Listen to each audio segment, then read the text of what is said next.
خبر آپ کو دیں گے کہ اہم ترین خبر ہے جس میں آپ کو بتاتے ہیں توہین الیکشن کمیشن کا جیل ٹرائل روکنے کے لیے بانی پی ٹی آئی کی درخواست سماعت کے لیے مقرر کر دی گئی ہے۔ جسٹس عالیہ نیلم کی سربراہی میں 3 رکنی بینچ 29 جنوری کو اس حوالے سے سماعت کرے گا۔ مزید تفصیلات حاصل کریں گے، ڈان نیوز کے نمائندے رانا بلال ہمارے ساتھ موجود ہیں۔ بلال بتائے گا کیا تفصیلات ہیں؟ جی دیکھیں، بانی پی ٹی آئی کی جو توہین الیکشن کمیشن کا جیل ٹرائل روکنے کی درخواست ہے اسے لاہور ہائی کورٹ کے رجسٹرار آفس نے سماعت کے لیے مقرر کر دیا ہے۔ جسٹس عالیہ نیلم کی سربراہی میں 3 رکنی بینچ 29 جنوری کو سابق چیئرمین پی ٹی آئی کی درخواست پر سماعت کرے گا۔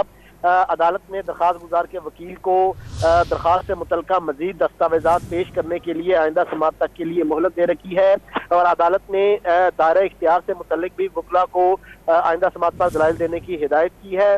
سابق چیئرمین پی ٹی آئی نے جیل ٹرائل روکنے کی استدعا کر رکھی ہے اور یہ کہا ہے کہ توہین کمیشن کا جو کارروائی جاری ہے اس میں جیل ٹرائل نہیں ہو سکتا، جیل ٹرائل کا نوٹیفیکیشن کالعدم قرار دیا جائے۔ تو اب رجسٹرار آفس کی جانب سے یہ اس درخواست کو سماعت کے لیے مقرر کر دیا گیا ہے۔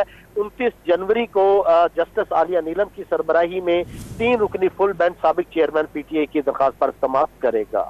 بہت شکریہ رانا بلال تمام تر تفصیلات سے آگاہ کرنے کے لیے۔